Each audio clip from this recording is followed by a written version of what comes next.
Welcome to Crossroad Connection. We're speaking out for those left unheard. And may I be one of the first ones to wish you a happy new year. It's 2014. And you know, when a new year comes, we frequently talk about New Year's resolutions and turning over a new leaf. Well, we're going to talk today with Letters from Prison on how people in prison are turning over a new leaf. My name is David Schuringa, president of Crossroad Bible Institute, and I have here in the studio with me today Erin Zoudendam. Yep, that's right. Welcome, Erin. Thank you. Erin is an associate editor That's right. at Crossroad Bible Institute, so those of you who are reading Crossroad Network News or our press releases or things on the web, many of those articles have been written by you. Yes, that's correct. Yes, and you're an English major from Hillside College. Hillsdale. Hillsdale. Yep, that's right. Yes, got to get that right. So we're, happy to be working with you, and you've brought with you letters from prison. We get a few letters from prison? Yes, we certainly do. They come in by the 100. I think is probably Hundreds the most of them. accurate. Yeah. Yeah, they come in all the time. Right. So it's not like we have to keep using the same letters. Yeah. Yep. And here we are in 2014, a brand new year, and usually we think about getting a fresh start. So is that what these letters are about? Yeah. These aren't students who necessarily sat down and decided to make New Year's resolutions, but they are from students who are making enormous changes in their lives. I'd love to hear some. All right, let's start. This is from a student named Satin, and he lives in Illinois, or he's incarcerated in Illinois. He says, I was homeless, addicted to drugs, lost with no direction or purpose in life. After coming to prison and getting my relationship with God back on track, I decided to participate in the Crossroad Bible Institute Bible Study program. Crossroad Bible Institute's Bible study literally changed my life, and I'm very grateful to have had the opportunity to participate. Now, a skeptic would say, well, sure, you go to prison, you say, I'm never going to do it again. I'm going to turn over a new leaf. How would you respond to that skeptic? That's a good question.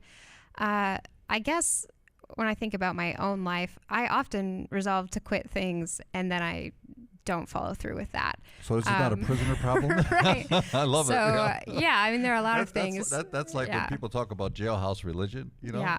And I was sort of saying, oh, so there are no hypocrites in the church outside the walls? Sure.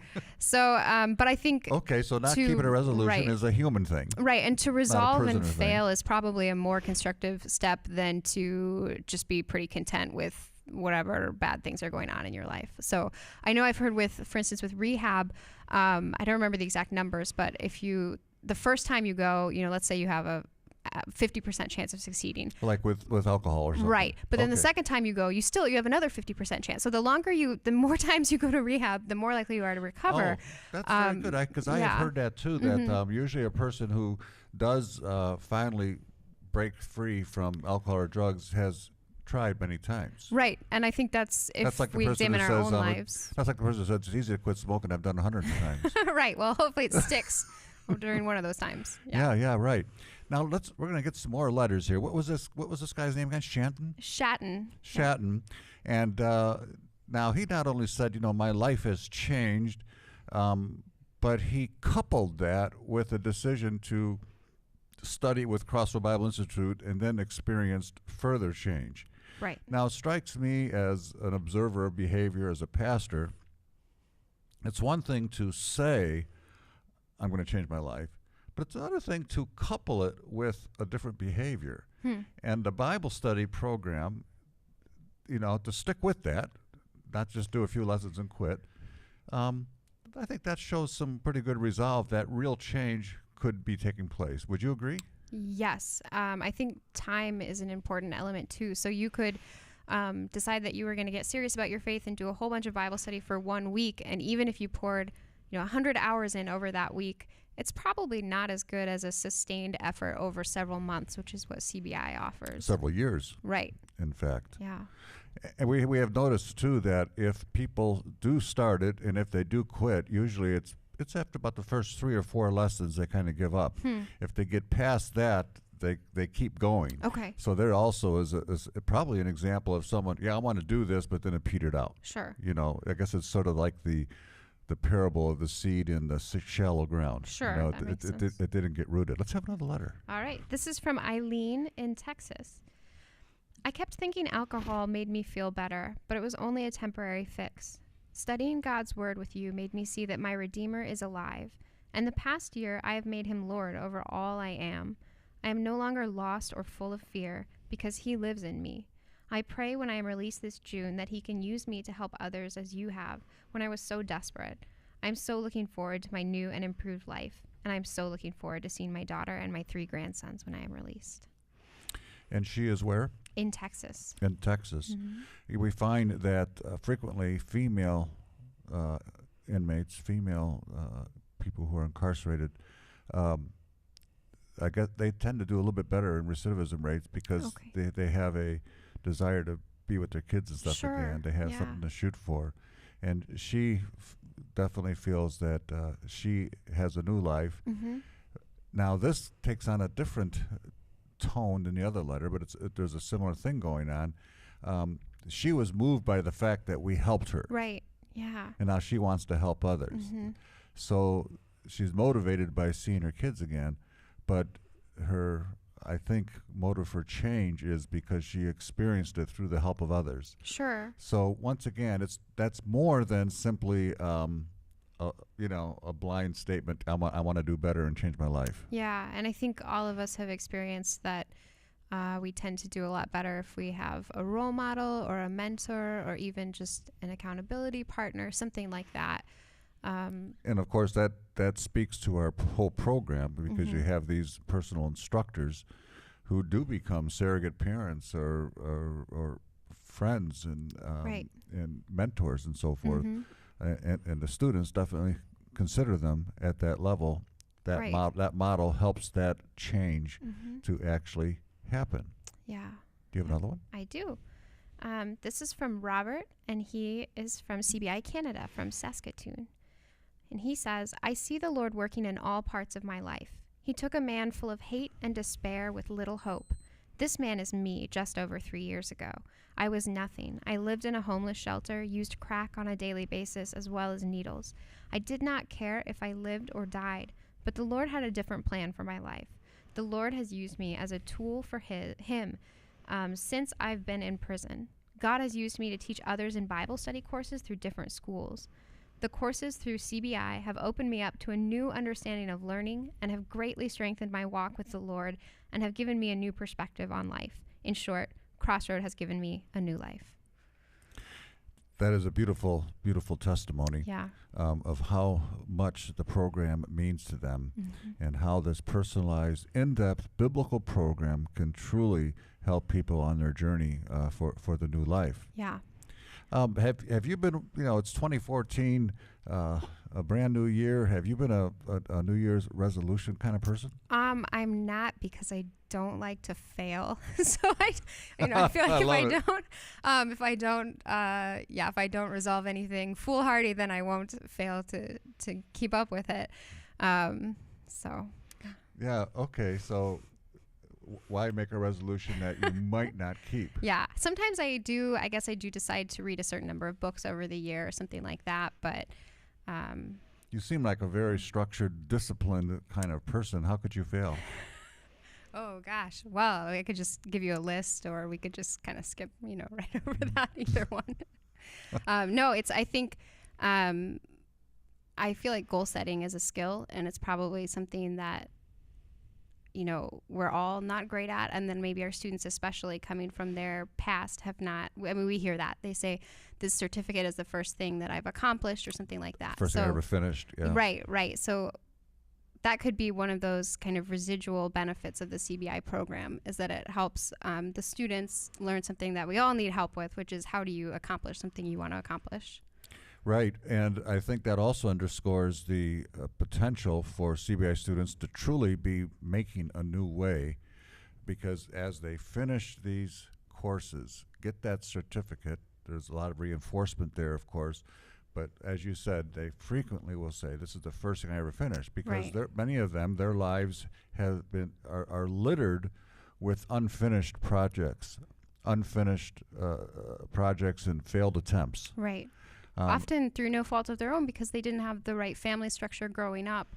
Right. They didn't have, I had two loving parents who are very organized, very constructive in the way that they helped their children. But if I hadn't had that, who knows where I'd be? Well, that's true, and it's also it is also indicative of people who can't get ahead in life. You'll see even around where they live and so forth, many projects that are left unfinished, and starting things with great resolve, and then petering out, Yeah. And people that learn how to succeed and were trained right and educated right, you always finish what you start. Right. And that's I try to see that as a gift that I've been given and not something that I just... Makes you superior. Right. Yeah, right. Mhm. And also, it doesn't happen only among the poor and uneducated, but Sure. it happens at a different level for the educated. For example, I have a PhD, but there are thousands of people who never got their dissertation written. ABD. Yeah, sure. What's ABD? All but dissertation. All but dissertation, and they go to their grave feeling guilty, Sure. but, it did take me 10 years to finish my presentation, but I feel very morally superior to those who have not finished it. Yeah. That's a joke, but I do know the feeling of Right. not having finished it, but then there's no way I could leave it unfinished because of my training. I had to finish it, and so you just keep plugging away Yeah. no matter what. So now we're trying to help these guys and women to get on that track, Yeah. because the best way to be able to start a new life is you got to stick with it. Right. And we've heard that from some of our partner agencies that have been on the show, that it can be really difficult to be patient upon release and wait for God's timing. They say it's really hard for people who are coming out of prison. They make all these resolutions when they get out. I'm going to get a job. I'm going to pay all my bills and my child support. I'm going to, be part of everything in church. Make up for lost Right. time. And it's hard. It's so hard to be patient and resolved in that situation. So hopefully CBI is helping prepare them for that. You're making a very, very good point, and that is to take a long-term view is very important for these guys. Mm-hmm. They want to do everything now. That's almost immediate gratification rather than delayed gratification. I think with CBI now, I've been here for 15 years, and just now we're starting to roll out the Tier 2 courses that I had wanted to do 15 years ago. But we have to have the people, we have to have the finances, and you keep going, but you have to Right. be patient, be there. Yeah. Can we close off the program with one more Sure. inspiring letter? Sure. This is from Richard in Utah. I have nothing but words of praise for your program. I did find the Lord many years ago, but I lacked the fire to study properly the Word of God. I see many mistakes that I either intend to change and not continue, or to devote time to properly deal with them when they arise again. Now that I've laid a foundation for where I am and where I am led, the CBI lessons are training me to keep God number one in my life. What strikes you most about that Well, letter? there you have someone who, he says he found God many years ago. And maybe if you just knew his life at that point, you would say, oh, that's jailhouse religion. That's backsliding. No good. But now if you know him, however many years later, you would see that God was always preparing him and always leading him to make that change and to turn over a new leaf. Yeah, fantastic. Yeah. You have in the past, I think now another editor is doing it, gone over student evaluations of our program. Yeah. Yep. What's the common thread through those evaluations? After the students finish a course, we say, now tell us how we did. Tell us how our instructors did. A lot of complaints? No, very, very, very few. And usually when there's a complaint, it seems to me that it's part of a bigger issue. It's not really about CBI. So almost universally positive. The students are very, very grateful. And we do ask, do you feel like this has helped your spiritual life? Because Mm-hmm. that's our goal, right? Our goal is not to have people be CBI students for the rest of their lives, but for them to, they can do that if they wish, but for them to be part of the church and involved that way. Right. And we see our work as preparing them to do that. So I would think that's probably our chief concern is, has CBI helped you with your spiritual life? Well, I just wanted the folks to know that we asked them to evaluate, which is a big thing in itself for them. Yeah. They hardly can find that thing. And we should maybe get Alexa on here someday, who joined us not too long ago, a few months ago. And I think on the very first day, you had her go through some of those prisoner testimonies, actually the evaluations, I think. Right. And that just warmed her heart. Sure. It set the tone for the great work that we're doing here. Yeah. Yep. And we want our instructors to know that they are so crucial for these men and women to actually get a real new start. So we want to encourage them to stick with this program, because as we've seen, that new start, that fresh start, turning over a leaf, can be stimulated by starting this new program. Right. And each new course and sticking with it for long term. So this new start does not have to be jailhouse religion or just chatter. Right. It can be real, because they have a relationship with them. They are teaching them God's word. They are encouraging them to stick with that program. Right. So we want to do everything we can so that new start is the real deal. Yeah. And, it can be a new start for you, too, as an instructor. So many instructors, people who correct the Bible study lessons, have told me that this program brought brand new life for them, and caused things to happen in their lives that they never could have expected.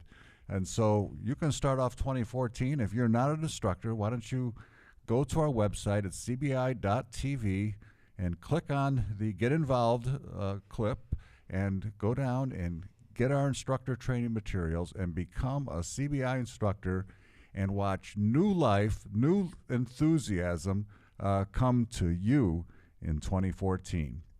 Thanks for being with us. My name is David Schuringa. I've been here with Aaron Zoudendam, and we hope to see you again right here next week.